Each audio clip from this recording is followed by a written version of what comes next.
Hi hello guys, welcome back to our channel. ಎಲ್ಲರೂ ಹೇಗಿದ್ದೀರಾ? ನಾವಂತೂ ಸೂಪರ್ ಆಗಿದ್ದೀವಿ. ನೀವು ಚೆನ್ನಾಗಿದ್ದೀರಾ ಅಂತ ಭಾವಿಸ್ತೀನಿ. ಗೈಸ್, ಇವತ್ತು ಮಧ್ಯಾಹ್ನದ ಮೇಲೆ ವ್ಲಾಗ್ ಸ್ಟಾರ್ಟ್ ಮಾಡಿದ್ದೀನಿ. ಏನಪ್ಪ ಇವತ್ತಿಂದ ವ್ಲಾಗ್ ಅಂತಂದರೆ, ನನಗೆ ಯೂನಿಫಾರ್ಮ್ ಸ್ಟಿಚಿಂಗ್ ಬಂದಿತ್ತು ಈ ಇಯರ್ದೇನೆ. ಗೈಸ್, ನಮ್ಮ ಪಕ್ಕದ ಮನೆಯವರೇ ಯೂನಿಫಾರ್ಮ್ ಸ್ಟಿಚಿಂಗಲ್ಲಿ ಕಾಲರ್ ಇರೋ ಡ್ರೆಸ್ ಸ್ಟಿಚಿಂಗ್ ಅಂತ ಹೇಳಿ.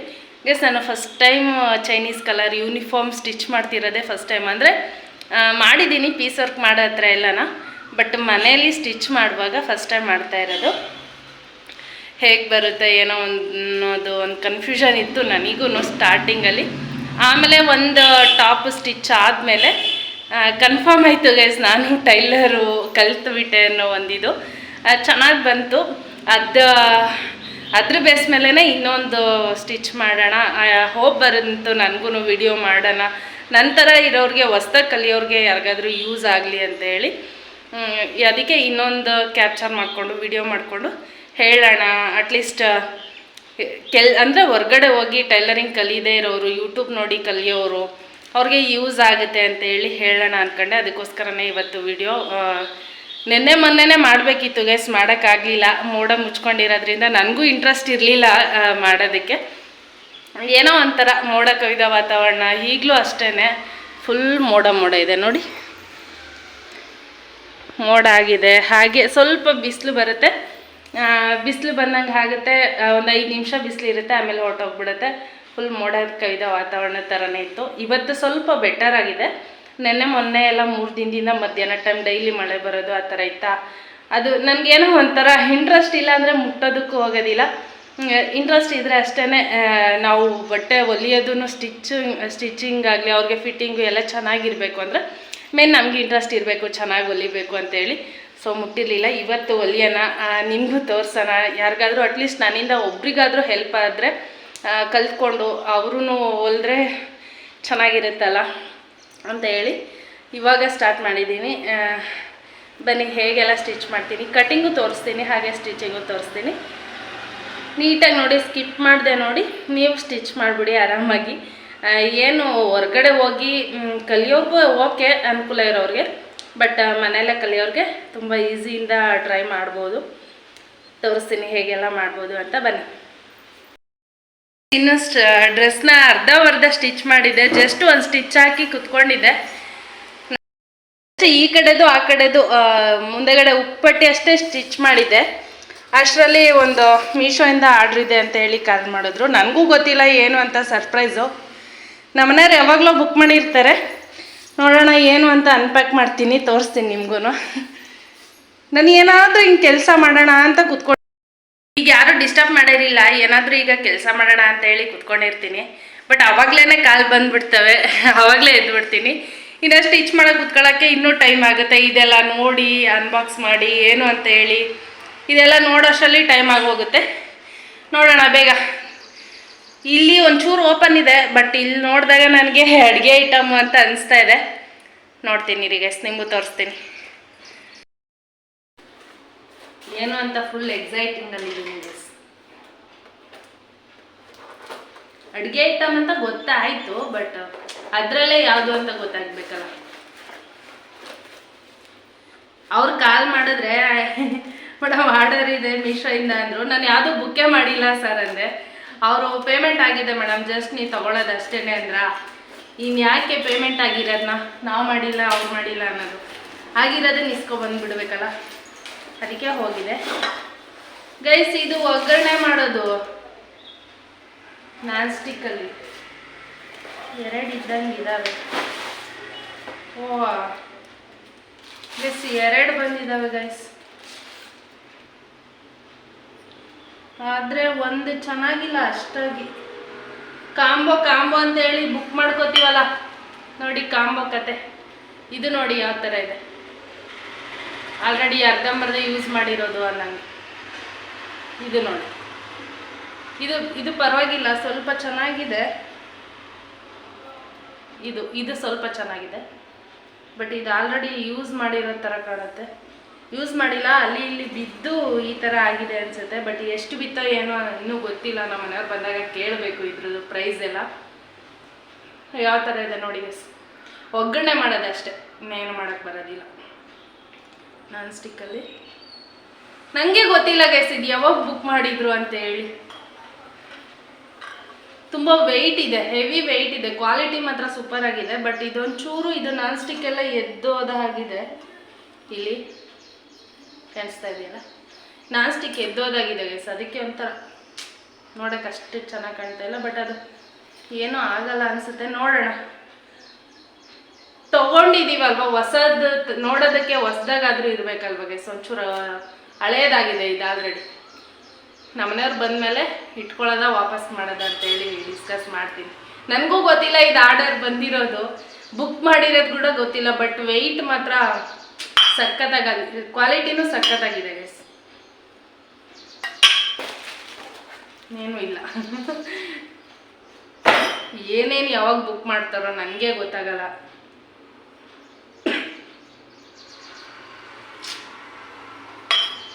ಗೈಸ್ ಬಟ್ಟೆ ಹೊಲಿಯೋಣ, ಹಿಂಗೆ ಬಿಟ್ಟರೆ ನಾನು ಇದೇ ನೋಡ್ಕೊಂಡು ಕುತ್ಕೊಂಡ್ಬಿಡ್ತೀನಿ. ಇದು ಎತ್ತಿಟ್ಬಿಟ್ಟು ನೋಡೋಣ, ಸಂಜೆ ನಮ್ಮ ಮನೆಯವ್ರು ಬಂದಮೇಲೆ ಡಿಸ್ಕಸ್ ಮಾಡಿಬಿಟ್ಟು ಇಟ್ಕೊಳ್ಳೋದ ವಾಪಸ್ ಮಾಡೋದ. ಅಮೌಂಟ್ ಎಲ್ಲ ಎಷ್ಟು ಏನು ಅಂತ ಗೊತ್ತಿಲ್ಲ, ಬಂದಮೇಲೆ ಕೇಳ್ಬಿಟ್ಟು ಹೇಳ್ತೀನಿ ಗೈಸ್. ನನಗೆ ಒಂದೊಂದ್ಸಲ ಮೊನ್ನೆನೂ ಹಾಗೆ ಗೈಸ್, ಮೊನ್ನೆನೂ ಒಂದು ಡ್ರೆಸ್ ಟೀ ಶರ್ಟ್ಗಳು ಬುಕ್ ಮಾಡ್ಕೊಂಡಿದ್ದಾರೆ. ನಂಗೆ ಗೊತ್ತಿಲ್ಲ ಸರ್, ನಾನು ಆರ್ಡ್ರೇ ಮಾಡಿಲ್ಲ ಅಂತ ಹೇಳ್ತಾ ಇದ್ದೀನಿ. ಅವ್ರಿಗೆ ಆಲ್ರೆಡಿ ಪೇಮೆಂಟ್ ಆಗಿದೆ ಅಂದಾಗ ಹೋಗಿ ಇಸ್ಕೊಂಬರ್ತಾಯಿದ್ದೀನಿ. ದುಡ್ಡು ಕೊಟ್ಟಿದ್ದಾರಲ್ಲ ಇನ್ನೇನು ಮಾಡೋದು ಅಂತ ಹೇಳಿ ಆಮೇಲೆ ಹೋಗಿ ನಾನೇ ಇಸ್ಕೊಂಬರ್ತಾ ಇದ್ದೀನಿ. ಹಿಂಗಾಗಿದೆ. ಇವತ್ತು ಹಂಗೆ ಹೇಳ್ಬಿಡ್ತಿದ್ದೆ, ಅಮೌಂಟ್ ಪೇ ಆಗಿಲ್ಲ ಅಂದಿದ್ರೆ ನಾನು ಹಾಗೆ ಹೇಳ್ಬಿಡ್ತಿದ್ದೆ, ನಾನು ಯಾವುದೂ ಬುಕ್ ಮಾಡ್ಕೊಂಡಿಲ್ಲ ಸರ್ ಅಂತ ಹೇಳ್ಬಿಡ್ತಿದ್ದೆ. ಬಟ್ ಅವರು ಪೇಮೆಂಟ್ ಆಗಿದೆ ಅಂತ ಅಂದಾಗ ಹೋಗಿ ಇಸ್ಕೊಂಬಂದೆ. ಇದ್ರ ಪ್ರೈಸು ಎಲ್ಲ ಏನು ಎಷ್ಟು ಆಮೇಲೆ ಹೇಳ್ತೀನಿ. ಕ್ವಾಲಿಟಿ ಚೆನ್ನಾಗಿದೆ. ಬಟ್ ಅದು ಒಂದು ಸ್ವಲ್ಪ ಹಳೇದು ಅನಿಸ್ತಾ ಇದೆ. ಅಲ್ಲಿ ಇಲ್ಲಿ ಬಿದ್ದು ಸ್ವಲ್ಪ ಅದು ನಾನ್ ಸ್ಟಿಕ್ ಇರುತ್ತಲ್ಲ ಮೇಲ್ಗಡೆ, ನಮಗೆ ದೋಸೆ ಹಂಚು ಸ್ಟೀಲ್ರಲ್ಲಿ ಯೂಸ್ ಮಾಡಿ ಹಿಂಗೆ ಉಜ್ಜಿದಾಗ ಯಾವ ಥರ ಹೋಗಿರುತ್ತೋ ಆ ಥರ ಇದೆ. ಅದು ನಾನ್ ಸ್ಟಿಕ್ ಎದ್ದು ಹೋಗಿರೋ ಥರ ಕಾಣ್ತಾ ಇದೆ. ನೋಡೋಣ ಅಮೌಂಟ್ ಎಲ್ಲ ಎಷ್ಟು ಅಂತ ಕೇಳಿ ಆಮೇಲೆ ರಿಟರ್ನ್ ಮಾಡೋದ ಇಟ್ಕೊಳ್ಳೋದ ಅಂತೇಳಿ ನಿಮಗೆ ಆಮೇಲೆ ತಿಳಿಸ್ತೀನಿ. ಈಗ ಮತ್ತೆ ಸ್ಟಿಚ್ ಮಾಡುವ ಸಮಯ ಗೈಸ್. ಇದನ್ನು ಈ ಥರ ಈ ಕಡೆನೂ ಒಂದು ಅಟ್ಯಾಚ್ ಮಾಡ್ಕೊಂಡಿದ್ದೀನಿ, ಇಷ್ಟು ಎಕ್ಸ್ಟ್ರಾ ಇದೆ. ಈ ಕಡೆದು ಅಟ್ಯಾಚ್ ಮಾಡ್ಕೊಂಡಿದ್ದೀನಿ, ಈ ಕಡೆದು ಅಟ್ಯಾಚ್ ಮಾಡ್ಕೊಂಡಿದ್ದೀನಿ. ಈಗ ಗೈಸ್ ಈ ಥರ ಉಲ್ಟಾ ತಿರು ಹಾಕೊಂಡ್ಬಿಟ್ಟು ಇಲ್ಲಿ ಸ್ಟಿಚ್ ಕಾಣಿಸ್ತಾ ಇದೆಯಾ, ಇಲ್ಲಿಗನ ರಫ್ ಮಾಡ್ಕೊಂಡಿದ್ದೀನಲ್ಲ, ಇಷ್ಟು ಕಟ್ ಮಾಡ್ಕೋಬೇಕು. ಕಟ್ ಅಂದರೆ ನಮ್ಮ ಈ ಒಳಗಡೆ ಬಟ್ಟೆ ಕಟ್ ಆಗ್ದಂಗೆ ಇಷ್ಟು ಮಾತ್ರ, ಮೇಲ್ಗಡೆದು ಮಾತ್ರ ಸ್ವಲ್ಪ ನ್ಯಾಚ್ ಅಂತಾರಲ್ಲ ಆ ಥರ. ಇದು ಕಟ್ ಆಗಬಾರ್ದು, ಇದು ಮಾತ್ರ ಒಂದು ಲೇಯರ್ ಅಷ್ಟೆ.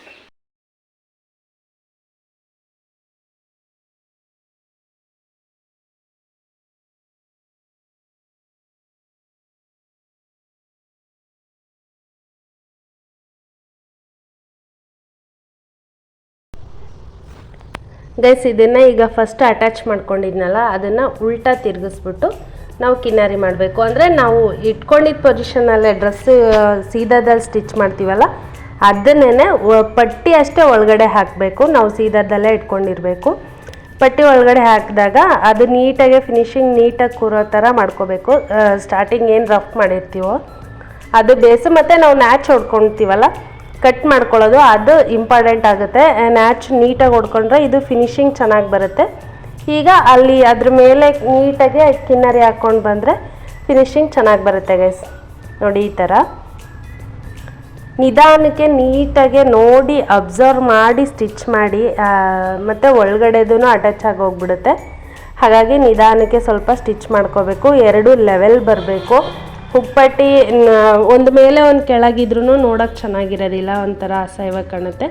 ಸೊ ಎರಡು ಲೆವೆಲ್ ಬರೋ ಥರ ನೀಟಾಗಿ ಕಿನರಿ ಹಾಕ್ಕೋಬೇಕು. ಯಾಕೆಂದರೆ ಫ್ರಂಟ್ ಇಂಪಾರ್ಟೆಂಟ್ ಅಲ್ವಾ, ಫ್ರಂಟ್ ಪಾರ್ಟ್ ಚೆನ್ನಾಗಿ ಬಂದರೆ ಇನ್ನು ಡ್ರೆಸ್ನು ಲುಕ್ಕೂ ಬರುತ್ತೆ ನೋಡೋದಕ್ಕೆ. ಮೊದಲೇ ಸ್ಕೂಲ್ ಮಕ್ಕಳದು ಚೆನ್ನಾಗಿ ಸ್ಟಿಚ್ ಮಾಡಬೇಕು ಅನ್ನೋದೊಂದು ಇತ್ತು ನನ್ನ ಮೈಂಡಲ್ಲಿ. ಸ್ಕೂಲ್ ಮಕ್ಕಳದು ಅಂದರೆ 4 ಜನ ಹಾಕ್ಕೊಂಡು ಬಂದಿರ್ತಾರೆ, ಚೆನ್ನಾಗಿರುತ್ತೆ, ಮಕ್ಕಳು ಅಪ್ಸೆಟ್ ಆಗಬಾರ್ದಲ್ವ. ಸೊ ಅದಕ್ಕೋಸ್ಕರ ಸ್ವಲ್ಪ ಟೈಮ್ ಕೊಟ್ಟು ನಿಧಾನವಾಗಿ ಸ್ಟಿಚ್ ಮಾಡಿದೆ. ಇನ್ನು ಫ್ರಂಟ್ ಪಟ್ಟಿ ಎಲ್ಲ ಆದಮೇಲೆ ಫ್ರಂಟ್ ಬ್ಯಾಕ್ ಅಟ್ಯಾಚ್ ಮಾಡ್ಕೊಂಬಿಡ್ಬೇಕು ಗೈಸ್. ನಾವು ಕಾಲರ್ ಮಾಡೋದಕ್ಕೆ ಫಸ್ಟ್ ಇದು ಪಟ್ಟಿ ಮಾಡ್ಕೊಂಡ್ಬಿಟ್ಟು ಆಮೇಲೆ ಫ್ರಂಟ್ ಬ್ಯಾಕ್ ಅಟ್ಯಾಚ್ ಮಾಡ್ಕೊಂಡ್ಬಿಟ್ಟು ಆಮೇಲೆ ಕಾಲರ್ನ ರೆಡಿ ಮಾಡ್ಕೋಬೇಕು. ಅದಕ್ಕೋಸ್ಕರ ನಾನು ಫ್ರಂಟ್ ಬ್ಯಾಕ್ ಅಟ್ಯಾಚ್ ಮಾಡ್ಕೋತಾ ಇದ್ದೀನಿ. ಫಸ್ಟು ಅದು ನೀಟಾಗಿ ರಫ್ ಮಾಡ್ಕೋಬೇಕು, ಯಾಕಂದರೆ ಆಮೇಲೆ ಓಪನ್ ಎಲ್ಲ ಆಗಿಬಿಟ್ರೆ ಕಷ್ಟ. ಸೊ ನಾನು ಸ್ಮಾಲ್ ಸ್ಟಿಚ್ಚೇ ಇಟ್ಕೊಂಡಿರೋದು, ಲಾಂಗ್ ಸ್ಟಿಚ್ ಏನಿಲ್ಲ. ಆದ್ರೂ ಸ್ವಲ್ಪ ರಫ್ ಮಾಡಿಬಿಟ್ಟು ನೀಟಾಗಿ ಸ್ಟಿಚ್ ಮಾಡ್ಕೊಂಡಿದ್ದೀನಿ. ನೋಡಿ ಈ ಥರ ಫ್ರಂಟ್ ಬ್ಯಾಕ್ ಅಟ್ಯಾಚ್ ಆದಮೇಲೆ ನಾವು ಪಟ್ಟಿಯಿಂದನೂ ಮೆಜರ್ಮೆಂಟ್ ತೊಗೊಳ್ಬೇಕಾಗುತ್ತೆ. ನೋಡಿ ಈ ಥರ ನಾನು ಯಾವ ಥರ ಪಟ್ಟಿಯಿಂದನೂ ರೌಂಡ್ ಶೇಪಲ್ಲಿ ಮೆಜರ್ಮೆಂಟ್ ತೊಗೊಳ್ತಾ ಇದ್ದೀನಿ. ನೋಡಿ ಆ ಥರ ತೊಗೋಬೇಕು. ನನಗೆ ಇಲ್ಲಿ 23 ಇದೆ ಗೈಸ್, 23 ಇಂಚಸ್ ಇದೆ. ಅರೌಂಡ್ ನೆಕ್ ರೌಂಡ್ ಫುಲ್ 23 ಇದೆ. ಹಾಗಾಗಿ ನಾನು ಫಸ್ಟು ಫ್ಯೂಸಿಂಗ್ ಕಟ್ ಮಾಡ್ಕೊತಾ ಇದ್ದೀನಿ. ನನ್ನ ಹತ್ರ ದಪ್ಪಂದು ಫ್ಯೂಸಿಂಗ್ ಇಲ್ಲ, ಸ್ವಲ್ಪ ತೆಳು ಫ್ಯೂಸಿಂಗ್ ಇದೆ, ಅದನ್ನೇ ತೊಗೊಂಡಿದ್ದೀನಿ. 15 ಇಂಚಸ್ ಲೆಂತ್. ಆಮೇಲೆ ಅದನ್ನು ಕಟ್ ಮಾಡ್ಕೊಳ್ಳೋದಕ್ಕೆ ಒಂದು ಸೈಡ್ 4 ಇಂಚಸ್ ಮತ್ತು ಆಮೇಲೆ 3 ಇಂಚಸ್ಸು ಹಿಂಗೆ ಲೆಂತ್ ಬಂದ್ಬಿಟ್ಟು 4.5 ಇಂಚಸ್ ಇಟ್ಕೊಂಡು ಈಗ ಶೇಪಲ್ಲಿ ನಾವು ಅದೇನು ಆರ್ಮ್ ರೌಂಡ್ ಕಟ್ ಮಾಡ್ಕೋತೀವಲ್ಲ ಆ ಥರ ಇಟ್ಬಿಟ್ಟು ಲೈನ್ ಹಾಕೋತಾ ಇದ್ದೀನಿ. ಮತ್ತು ಆಮೇಲೆ ಅದಕ್ಕೆ 1 ಇಂಚಸ್ ಗ್ಯಾಪಲ್ಲಿ ಮಾರ್ಕ್ ಮಾಡಿಕೊಂಡು ಅದನ್ನು ಕೂಡ ಲೈನ್ ಮಾಡ್ಕೋತಾ ಇದ್ದೀನಿ ಗೈಸ್. ಸೇಮ್ ಆರ್ಮ್ ರೌಂಡ್ ಯಾವ ಥರ ಕಟ್ ಮಾಡ್ತೀವೋ ಅದೇ ಥರನೇ, ಬಟ್ ಇದು 15 ಇಂಚಸ್ ಲೆಂತ್ ತೊಗೊಂಡಿದ್ದೀನಿ. ಅದನ್ನು ಡಬಲ್ ಫೋಲ್ಡ್ ಮಾಡಿದ್ದೀನಿ. ಸ್ಟಾರ್ಟಿಂಗ್ 4 ಇಂಚಸ್ ಮತ್ತು ಆಮೇಲೆ 3 ಇಂಚಸ್ ಇಟ್ಕೊಂಡು ಅಲ್ಲಿ ಮತ್ತೆ 4 3 7 ಇಂಚಸ್ ಲೆಂತ್ 7 ಇಟ್ಕೊಂಡ್ಬಿಟ್ಟು ಆಮೇಲೆ ಹಿಂಗೆ ಅಡ್ಡ ತೊಗೊಂಡ್ಬಿಟ್ಟು ಅದಕ್ಕೆ 4.5 ಇಟ್ಕೊಂಡಿದ್ದೀನಿ ಗೈಸ್. ನೋಡಿ ಫೈನಲಾಗಿ ಈ ಥರ ಇದೆ. ಅದನ್ನು ಒಂದು ಕ್ಲಾತಿಗೆ ನಾವು ಏನು ಕಾಲರ್ನ ರೆಡಿ ಮಾಡ್ಬೇಕು ಅಂದ್ಕೊಳ್ತೀವೋ ಅದಕ್ಕೆ ಐರನ್ ಮಾಡ್ಕೊಂಬಿಟ್ಟು ಈ ಥರ ಎಕ್ಸ್ಟ್ರಾ ಪೀಸ್ನ ಕಟ್ ಮಾಡ್ಕೊತಾ ಇದ್ದೀನಿ. ಎಕ್ಸ್ಟ್ರಾ ಅಷ್ಟೇ ಗೈಸ್, ಸ್ವಲ್ಪ ಜಾಸ್ತಿನೇ ತೊಗೊಂಡಿರಬೇಕು, ಯಾಕೆಂದರೆ ಕಾಲರ್ ಅಲ್ವಾ, ಅದು ಒಂಚೂರು ನೀಟಾಗಿ ಬಂದಿಲ್ಲ ಅಂದ್ರೂ ಅದು ಚೆನ್ನಾಗಿರಲ್ಲ. ಸೊ ಅದಕ್ಕೆ ಎಕ್ಸ್ಟ್ರಾ ತೊಗೊಂಡಿದ್ದೆ. ಉಳ್ದಿರೋದನ್ನ ಕಟ್ ಮಾಡಿಬಿಟ್ಟು ಒಂದು ಸೈಡ್ ಡೋರ್ ಹೊಡ್ಕೊತಾ ಇದ್ದೀನಿ. ನೀಟಾಗಿ ಫೋಲ್ಡ್ ಮಾಡ್ಕೊಂಡು ಐರನ್ ಆಗಿರುತ್ತಲ್ವ ಗೈಸ್, ಒಂದು ಸೈಡು ಡೋರ್ ಹೊಡ್ಕೊಂಡ್ಬಿಟ್ರೆ ಇನ್ನೊಂದು ಸೈಡ್ಗೆ ನಮಗೆ ಅಟ್ಯಾಚ್ ಮಾಡೋದಕ್ಕೆ ಈಸಿ ಆಗುತ್ತೆ. ಈಗ ಇನ್ನೊಂದು ಕ್ಲಾತ್ ತೊಗೊಂಡ್ಬಿಟ್ಟು ಕಾಲರ್ ಪೀಸ್ನ ಅದನ್ನು ಫ್ಯೂಸಿಂಗ್ ಅಟ್ಯಾಚ್ ಆಗಿರೋ ಪೀಸ್ಗೆ ಸ್ಟಿಚ್ ಮಾಡ್ಕೊಬೇಕು ನೀಟಾಗಿ. ಗೈಸ್ ಈ ಫ್ಯೂಸಿಂಗ್ ಎಲ್ಲಿಗೆ ಆಗಿರ್ತೀವೋ ಅದೇ ಎಡ್ಜಿಗೆ ಸ್ಟಿಚ್ ಮಾಡ್ಕೋಬೇಕು. ಅದು ಫ್ಯೂಸಿಂಗ್ ಮೇಲೆ ಬಂದ್ರೂ ಅದು ಒಂಥರ ಸೊಟ್ಟ ಪುಟ್ಟ ಬರುತ್ತೆ, ಕಾಲರು ಅಷ್ಟು ನೀಟಾಗಿ ಬರೋದಿಲ್ಲ. ಬಟ್ ಸ್ವಲ್ಪ ದಪ್ಪ ಫ್ಯೂಸಿಂಗ್ ಆಗಿದ್ರೆ ಇನ್ನೂ ಚೆನ್ನಾಗಿ ಕುತ್ಕೊಳ್ತಿತ್ತು. ನಾನು ಬ್ಲೌಸ್ ಸ್ಟಿಚಿಂಗಿಗೆ ಅಂತ ತೊಗೊಂಡಿದ್ದಲ್ವ, ಅದು ಸ್ವಲ್ಪ ತೆಳುದೇ ತೊಗೊಂಡಿದ್ದೆ, ತುಂಬ ದಪ್ಪ ಏನಿರಲಿಲ್ಲ. ಈಗ ನೋಡಿ ಎಡ್ಜಲ್ಲಿ ಉಲ್ಟಾ ಮಾಡ್ಕೊಂಬಿಟ್ಟು ಇದನ್ನು ನೀಟಾಗಿ ಐರನ್ ಮಾಡ್ಕೋಬೇಕು. ಐರನ್ ಮಾಡಿದ್ರೆ ಸಾಕು ಗೈಸ್, ಅದ್ರ ಮೇಲೆ ಸ್ಟಿಚ್ ಹಾಕೋದು ಅವಶ್ಯಕತೆ ಇರಲ್ಲ, ಕಿನ್ನರಿ ಅದೆಲ್ಲ ಏನು ಬೇಡ. ಐರನ್ ಆದರೆ ನೀಟಾಗಿ ಕುತ್ಕೊಂಡ್ಬಿಡುತ್ತೆ. ನೋಡಿ ಸ್ವಲ್ಪನೇ ಫೋಲ್ಡ್ ಮಾಡ್ಕೊಂಡು ಐರನ್ ಮಾಡ್ಕೋಬೇಕು. ನೋಡಿ ಫುಲ್ ಐರನ್ ಆಯಿತು. ಈಗ ನಾವು ಅಟ್ಯಾಚ್ ಮಾಡೋದಕ್ಕೆ ಒಂದು ಟೆನ್ಷನ್ ಮಾರ್ಜಿನ್ ಬಿಟ್ಕೊಂಡ್ಬಿಟ್ಟು ನೀಟಾಗಿ ಅದನ್ನು ಕಟ್ ಮಾಡ್ಕೋಬೇಕು. ನಾನು ಟಾಪ್ ಸೈಡಿಂದನೇ ಅಟ್ಯಾಚ್ ಮಾಡ್ತೀನಿ ಗೈಸ್, ಇನ್ಸೈಡಿಂದ ಏನು ಮಾಡೋದಿಲ್ಲ. ಟಾಪ್ ಸೈಡಿಂದ ಅಟ್ಯಾಚ್ ಮಾಡಿಬಿಟ್ಟು ಫಿನಿಶಿಂಗೂ ಅಷ್ಟೇ ಟಾಪ್ ಸೈಡಿಂದನೇ ಫಿನಿಶ್ ಮಾಡ್ತೀನಿ, ಏಕೆಂದರೆ ಒಳಗಡೆಯಿಂದ ಫಿನಿಶಿಂಗ್ ಮಾಡಿದ್ರೆ ಅಷ್ಟು ನೀಟಾಗಿ ಬರೋದಿಲ್ಲ. ಈಗ ಒಂದು ಟೆನ್ಷನ್ ಮಾರ್ಜಿನ್ ಅಟ್ಯಾಚ್ ಮಾಡೋದಕ್ಕಷ್ಟೇ ಬಿಟ್ಕೊಂಡು ಇನ್ನು ಉಳಿದಿರೋ ಎಕ್ಸ್ಟ್ರಾ ಕಚ್ಚಾ ಎಲ್ಲನೂ ಕಟ್ ಮಾಡ್ಕೋಬೇಕು. ಅದು ಒಳಗಡೆ ಹೋಗುತ್ತೆ, ಏನು ಕಾಣಲ್ಲ, ಬಟ್ ಅದು ತುಂಬ ದಪ್ಪ ಆಗೋಗುತ್ತೆ ಅಂತ ಹೇಳ್ಬಿಟ್ಟು ಒಂದು ಟೆನ್ಷನ್ ಮಾರ್ಜಿನ್ ಅಷ್ಟೇ ಅಟ್ಯಾಚ್ ಮಾಡೋಕ್ಕೆ ಎಷ್ಟು ಬೇಕೋ ಅಷ್ಟು ಮಾತ್ರ ಬಿಟ್ಕೊಂಡಿದ್ದೀನಿ. ನೋಡಿ ಈ ಥರ ನಾವು ಪಟ್ಟಿ ಏನು ಅಟ್ಯಾಚ್ ಮಾಡ್ಕೊಂಡಿರ್ತೀವಿ ಸ್ಟಾರ್ಟಿಂಗ್ ಹುಕ್ ಪಟ್ಟಿ, ಅಲ್ಲಿಂದನೂ ನೀಟಾಗಿ ಒಂದು ಟೆನ್ಷನ್ ಮಾರ್ಜಿನ್ ಅಷ್ಟೇ ಫಸ್ಟು ನ್ಯಾಚ್ ಹೊಡ್ಕೊಂಡ್ಬಿಡ್ಬೇಕು. ಸೆಂಟರ್ಗೆ ನ್ಯಾಚ್ ಹೊಡ್ಕೊಂಡು ಕಾಲರ್ಗೂ ನ್ಯಾಚ್ ಹೊಡ್ಕೊಂಡು ಆ ಕಡೆ ಈ ಕಡೆ ಲೆವೆಲ್ ಕರೆಕ್ಟಾಗಿ ಇದೆಯಾ ಅಂತ ಹೇಳಿ ನೋಡ್ಕೊಂಬಿಟ್ಟು ಈಗ ಅಟ್ಯಾಚ್ ಮಾಡೋಕ್ಕೆ ಶುರು ಮಾಡ್ಕೋಬೇಕು. ನೋಡಿ ಹುಕ್ಪಟ್ಟಿಯಿಂದನೂ ನೀಟಾಗಿ ನಿಧಾನಕ್ಕೆ ಅಟ್ಯಾಚ್ ಮಾಡ್ಕೊತ ರೌಂಡ್ ಈ ಕಾಲರ್ನ ರೌಂಡ್ ತಿರುಗಿಸ್ಕೊತ ಬಂದರೆ ಅದು ನೀಟಾಗಿ ಕೂರುತ್ತೆ. ಫುಲ್ ಹುಕ್ಪಟ್ಟಿವರೆಗೂ ಕರೆಕ್ಟಾಗಿ ಕೂತ್ಕೊಳ್ಳುತ್ತೆ ಗೈಸ್. ನಾವು ಫಸ್ಟು ಮೆಜರ್ಮೆಂಟ್ ತೊಗೊಂಡಿರ್ತೀವಲ್ಲ ನೆಕ್ ಮೆಜರ್ಮೆಂಟು, ಅದ್ರ ಬೇಸ್ ಮೇಲೆ ನಾವು ಕಾಲರ್ ಕಟ್ ಮಾಡ್ಕೋಬೇಕಾಗುತ್ತೆ. ತುಂಬ ಚೆನ್ನಾಗಿ ಬರುತ್ತೆ. ನಾನು ಒಂದೇ ಸ್ಟಿಚ್ ಮಾಡಿದ್ದು ಒಂದು ಸಲ, ಬಟ್ ಇನ್ನೊಂದನ್ನು ಆಟೋಮೆಟಿಕ್ಕಾಗಿ ಬೇಗನೆ ಸ್ಟಿಚ್ ಮಾಡೋ ಥರ ಆಯಿತು. ಇಂಟ್ರೆಸ್ಟ್ ಕೊಟ್ಟು ಕಲಿತ್ರೆ ಆರಾಮ್ಸೆ ಯಾವ್ದು ಬೇಕಾದ್ರೂ ಕಲಿಬೋದು. ಅದೇ ಹೇಳ್ತಾರಲ್ಲ, ಕಲಿಯೋವರೆಗೂ ಬ್ರಹ್ಮ ವಿದ್ಯೆ ಕಲ್ತ ಮೇಲೆ ಕೋತಿ ವಿದ್ಯೆ ಅಂತಾರಲ್ಲ, ಹಾಗೆ ಕಲಿಯೋವರೆಗೂ ಅಷ್ಟೇ ನೋಡಿ. ಈಗ ಫಿನಿಶಿಂಗು ನೀಟಾಗಿ ಒಳಗಡೆ ಅದು ನಾವೇನು ಕಚ್ಚಾ ಬಿಟ್ಟಿರ್ತೀವಲ್ಲ ಅದನ್ನು ಒಳಗಡೆ ಹಾಕಿಬಿಟ್ಟು ಫಿನಿಶ್ ಮಾಡ್ಕೋಬೇಕು. ಅದನ್ನು ಒಳಗಡೆ ಹಾಕ್ತಾಯಿದ್ದೀನಿ ನೋಡಿ. ಸ್ವಲ್ಪ ಥ್ರೆಡ್ಡು ಎಲ್ಲ ಇರಬಾರ್ದು, ನೀಟಾಗಿ ಒಳಗಡೆ ಹಾಕಿಬಿಟ್ಟು ಫಿನಿಶ್ ಮಾಡ್ಕೋಬೇಕು. ಟಾಪ್ ಸೈಡಿಂದನೇ ಫಿನಿಶ್ ಮಾಡ್ತಾಯಿದ್ದೀನಿ, ಇನ್ಸೈಡಿಂದ ಏನು ಸ್ಟಿಚ್ ಮಾಡ್ತಾಯಿಲ್ಲ. ಅಟ್ಯಾಚಿಂಗು ಅಷ್ಟೇ ಟಾಪ್ ಸೈಡೇ, ಫಿನಿಶಿಂಗು ಟಾಪ್ ಸೈಡಿಂದನೇ ಇದ್ದೀನಿ. ಇನ್ನು ಫೈನಲಿ ನೋಡಿ ಯಾವ ಥರ ಇದೆ ಔಟ್ಪುಟ್ ಅಂತೂ ಸಕ್ಕತ್ತಾಗಿ ಬಂದಿದೆ. ಇನ್ನೂ ಸ್ಲೀವೆಲ್ಲ ಅಟ್ಯಾಚ್ ಮಾಡಿಲ್ಲ, ಬಟ್ ಸ್ಲೀವೆಲ್ಲ ಅಟ್ಯಾಚ್ ಆದಮೇಲೆ ತುಂಬ ಚೆನ್ನಾಗಿರುತ್ತೆ. ಈ ಥರ ಇದೆ ಗೈಸ್ ಚೈನೀಸ್.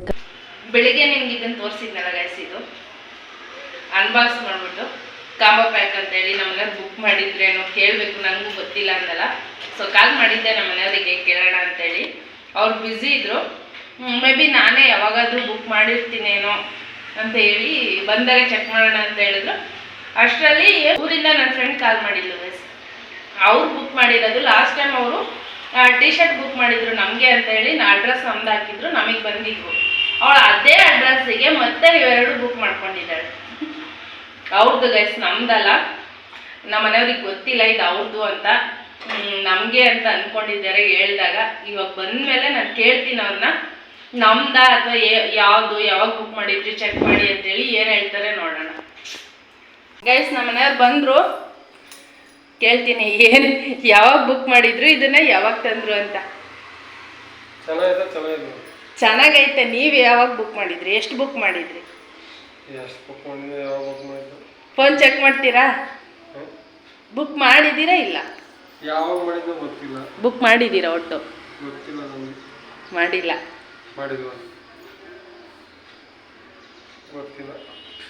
ಮಾಡಿಲ್ಲ ಅಲ್ಲ? ನಮ್ಮ ಮನೆಗೆ ಬಂದೈತೆ. ನೀನೇ ಮಾಡಿರೋದು ನಿಜ? ಗೈಸ್ ನಮ್ಮನೆಯವ್ರಿಗೆ ಗೊತ್ತಿಲ್ವಂತೆ. ಆ್ಯಕ್ಚುಲಿ ಇದು ನಮ್ದಲ್ಲ. ರಿಯಾಕ್ಷನ್ ನೋಡಿ ಗೈಸ್ ಇವ್ರದ್ದು. ಅನಿತಾ ಟಿ ಶರ್ಟ್ ಬುಕ್ ಮಾಡಿದ್ಲಲ್ಲ, ನಮ್ಮ ಅಡ್ರೆಸ್ಗೆ ಕೊಟ್ಬಿಟ್ಟವಳೆ. ಅಡ್ರೆಸ್ ಚೇಂಜ್ ಮಾಡಿಲ್ಲ, ಹಂಗೆ ಕೊಟ್ಟವಳೆ. ಅವಳಿದು 2 in 1 2 ಕಾಂಬೋದಲ್ಲಿ, ಒಂದು ಅವಳಿಗೆ ಒಂದು ನಮಗೆ ಗೈಸ್. 2 ಕೊಡೋದಿಲ್ಲ ನಾವು. ಡೆಲಿವರಿ ತಗೊಂಡಿರೋದಕ್ಕೆ 1 ತಗೊಂಡಿದ್ದೀವಿ, 2 ಕೊಡಲ್ಲ. ಇಷ್ಟೇ ಗೈಸ್. ಇದು ನಾವು ಬುಕ್ ಮಾಡಿದ್ದಲ್ಲ, ಪಾಪ ಅವರು ಬುಕ್ ಮಾಡಿದ್ದು. ಅಡ್ರೆಸ್ ಚೇಂಜ್ ಮಾಡಿಲ್ಲ, ಹಂಗೆ ಹಾಕಿದ್ದಾರೆ. ಸೊ ಅದಕ್ಕೆ ಅಂತ ಹೇಳಿ ಒಂದು ಇಟ್ಕೋತೀನಿ. ಸರಿನಾ? ಇಟ್ಕೊಳ್ಳ ಬೇಡ? ವರ್ತಿದೆ ಗೈಸ್. ಇದು 200 ರೂಪೀಸ್ಗೆ 100 ಒಂದಂತೆ ಕೊಡ್ಬೋದು ಅನಿಸ್ತು. ಅದಕ್ಕೆ ಒಂದು ನಾನು ಇಟ್ಕೊಂಡು ಒಂದು ಅನಿತಾ ಕೊಡ್ತಾಯಿದ್ದೀನಿ ಅಷ್ಟೇ ಗೈಸ್. ಈ ವಿಡಿಯೋಗೆ ಎಂಡ್ ಮಾಡ್ತಾಯಿದ್ದೀನಿ.